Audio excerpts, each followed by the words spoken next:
See it on my face, I made up my mind. Not another day, you're on borrowed time. Let me get away, yeah I'm running, yeah I'm running. So love me or leave me, I'm standing alone. Can't shake a feeling that lives in my bones. Lie to me, tell me you wish that you could, but nothing you gave me is worth what you took. 'Cause baby when I'm gone for good.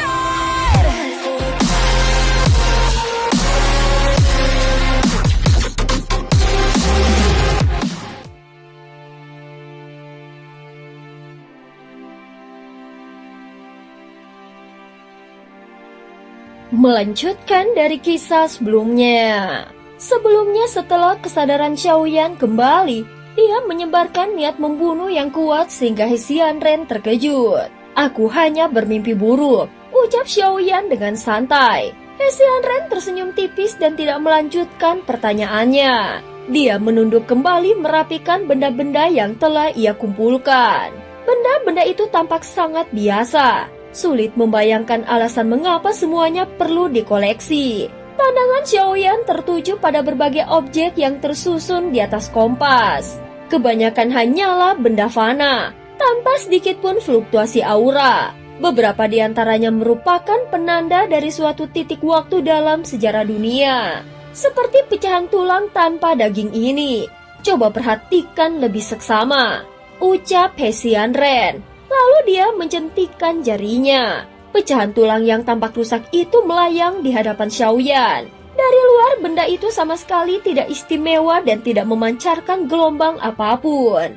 Namun ketika disapu dengan kekuatan jiwa, Xiaoyan merasakan adanya sesuatu yang tersembunyi di dalamnya. Di dalam pecahan tulang ini tersembunyi satu warisan teknik tulang. Kekuatan teknik ini memang tidak tinggi karena berasal dari tulang purba. Namun nilai sesungguhnya terletak pada pemahaman akan makna sejatinya. Hesianren menjelaskan lalu melanjutkan kata-katanya. Warisan teknik tulang dari ras tulang aneh sangat berbeda dengan yang ada sekarang. Ini hanya potongan sisa dari perintah getaran jiwa. Dia berasal dari sebuah ras yang telah lama punah dari arus waktu dunia Sanhai. Bahkan lebih tua daripada klan Siming. Bisa dikatakan mereka adalah para leluhur. Warisan pertarungan jiwa yang mereka tinggalkan mengandung makna paling primitif.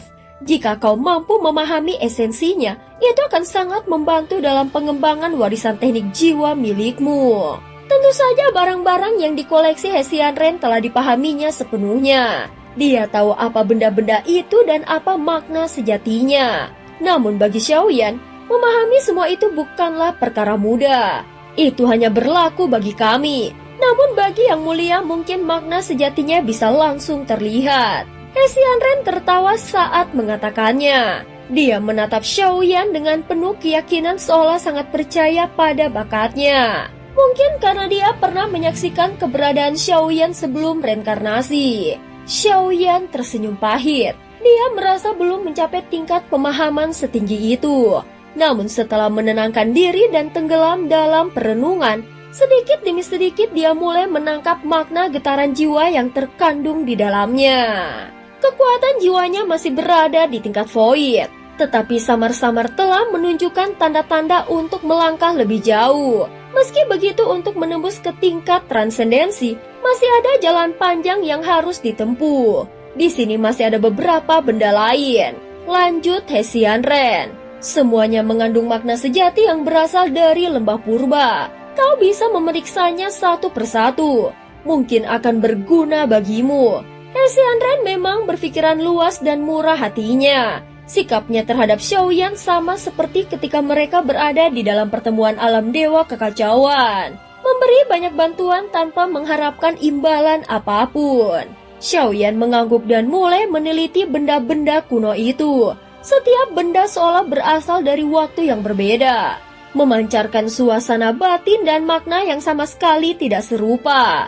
Meskipun tidak memberikan peningkatan kekuatan secara langsung, makna sejati yang terkandung di dalamnya bagaikan mata air jernih yang membersihkan pemahamannya, membuat wawasannya menjadi lebih bening dan transparan. Peningkatan ini memang sulit diukur, namun benar-benar nyata. Jalan Dao tidak bisa dicapai hanya dengan tindakan semata. Dia harus mengguncang jalan kesadaran. Ucap Hesian Ren perlahan setelah hening sejenak, ia melanjutkan. Dalam beberapa waktu, kita akan tiba di Kampan Bintang Dewa dan Iblis. Wilayah barat Sitian Suan adalah salah satu dari sedikit tempat di mana manusia dan iblis dapat hidup berdampingan. Namun akhir-akhir ini keadaannya tidak terlalu baik. Konflik antara manusia dan iblis semakin memanas. Meskipun ada perintah tegas yang melarang pecahnya pertikaian besar, itu hanyalah perjanjian di atas kertas. Ketika kepentingan saling bertabrakan, sulit untuk benar-benar mencegah konflik. Bahkan sudah beberapa kali terjadi bentrokan berskala besar. Saat ini Hesian Ren menjelaskan kepada Xiaoyan bahwa dia menggunakan benda sejenis artefak penyamaran untuk menekan aura aslinya. Bahkan Xiaoyan pun tidak dapat merasakan kekuatan sejatinya dengan tepat. Dari apa yang terlihat, Hesian Ren memang tidak menyukai pertarungan. Namun itu tidak berarti dia lemah. Kalau begitu, apakah perjalanan kita kali ini berbahaya? Xiaoyan bertanya dengan ekspresi penasaran. Bahaya besar seharusnya tidak ada. Hanya saja situasinya cukup kacau. Namun kemungkinan besar kita bisa mendapatkan informasi yang kita butuhkan. Jadi sebaiknya kita pergi melihatnya sendiri. Jawab Hesian Ren. Aku bisa menukar dengan informasi yang akurat. Kita juga bisa menghindari pemborosan waktu untuk pencarian yang sia-sia. Lanjutnya sambil menggelengkan kepalanya pelan. Lagi pula di wilayah Sitian Suan ada 3 eksistensi kuat yang kukenal. Kita bisa meminta bantuan dari salah satunya, mungkin semuanya akan jadi lebih mudah. Mendengar ini, alis Xiaoyan sedikit terangkat. Di dalam pertemuan alam dewa kekacauan, semua anggota berasal dari dunia yang berbeda. Di dunia masing-masing mereka jelas merupakan eksistensi puncak yang tidak tertandingi. Oh, begitu. Sepertinya kita memang bukan pernah benar-benar berhubungan dengan mereka. Ucap Xiaoyan. Namun aku sudah bisa menebak siapa dia. Ucap Xiaoyan setelah terdiam sejenak.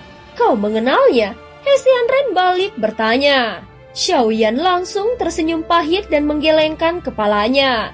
Meski dia perlahan mulai mengenal para anggota pertemuan alam dewa kekacauan dari berbagai dunia, tetapi ada sebagian yang belum pernah dia temui atau berinteraksi secara langsung. Daripada bergantung pada orang lain, lebih baik kita menyelidikinya sendiri. Lagi pula itu bukan hal yang terlalu sulit. Oh iya, pil yin yang ibu dan anak yang dipesan sebelumnya sudah dikirim. Sekarang kuserahkan hadiahnya padamu. Sambil berbicara, Hesian Ren mengibaskan tangannya. Sebuah cincin penyimpanan segera melayang ke arah Xiaoyan. Begitu menerima cincin itu, Xiaoyan menyapu isinya dengan kekuatan jiwa. Di dalamnya terdapat 3 benda persis seperti yang pernah dijanjikan Hesian Ren kepadanya. Pertama ada sebuah benih aturan. Benda ini terbentuk setelah seorang ahli tingkat dewa gugur meninggalkan inti dari kekuatan aturannya. Dengan benda ini, seseorang dapat memahami dan memanifestasikan kekuatan aturan tersebut. Kedua, sebuah cermin ruang dimensi. Artefak ini mampu melipat dan menumpuk ruang dari dimensi yang berbeda, lalu memantulkan serangan ke dunia lain. Benda ini sangat berguna dalam pertempuran lintas dunia. Ketiga, sebuah fragmen asar roh dewa. Xiaoyan memastikan kembali dan memang benar ada 3 benda. Dalam sekejap semuanya muncul dan melayang di hadapannya. Pandangan Xiaoyan tertuju pada benih aturan yang diselimuti cahaya kekacauan. Dia bisa merasakan dengan jelas aliran aturan berwarna merah tua yang luas dan agung. Langsung mengalir masuk ke dalam kesadarannya. Di dalam lautan kesadarannya, sebuah bayangan seperti pedang mulai terbentuk. Bayangan itu terhubung langsung dengan sumber jiwa Xiaoyan memancarkan kekuatan spiritual yang mampu memutus sebab dan akibat. Pedang itu bukan entitas fisik, melainkan sebuah aturan pedang kesadaran dan dibentuk dari niat hati lalu digunakan untuk menebas jiwa. Oh, jadi begitu, gumam Xiaoyan sambil menutup matanya. Pedang kesadaran ini merupakan manifestasi terkuat dari pemahaman aturan seorang dewa yang telah gugur. Dia memadatkan kehendak aturannya sendiri ke dalam benih aturan, lalu mewariskannya kepada generasi selanjutnya. Tak lama kemudian di atas kepala Xiaoyan, cahaya putih pekat berputar dan berkumpul membentuk mahkota pedang yang memancarkan gelombang jiwa yang kuat. Teknik ini memiliki kesamaan mendasar dengan teknik pemutusan takdir jiwa yang pernah Xiaoyan pahami. Perbedaannya terletak pada intinya. Benih aturan ini menjadikan pedang kesadaran sebagai fondasi utama. Segera pikiran Xiaoyan bergerak. Pedang kesadaran di atas kepalanya melesat ke arah Yaunantian yang duduk di sisi kompas. Ampun tuan. Yaunantian mundur panik hingga ke tepi kompas dan wajahnya pucat pasi. Pedang jiwa kesadaran berhenti tepat di depan dahinya. Di bawah ancaman itu, jiwa Yaunantian bergetar hebat dan nyaris runtuh.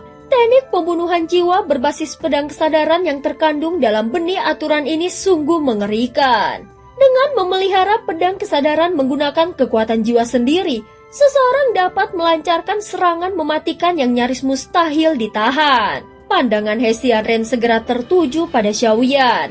Dia dapat merasakan tekanan tak kasat mata yang mulai terbentuk di sekeliling tubuh Xiaoyan. Bahkan baginya tekanan itu terasa sulit untuk sepenuhnya diabaikan. Dan cerita pun berakhir. Terima kasih udah dengerin Miho dari awal sampai akhir ya.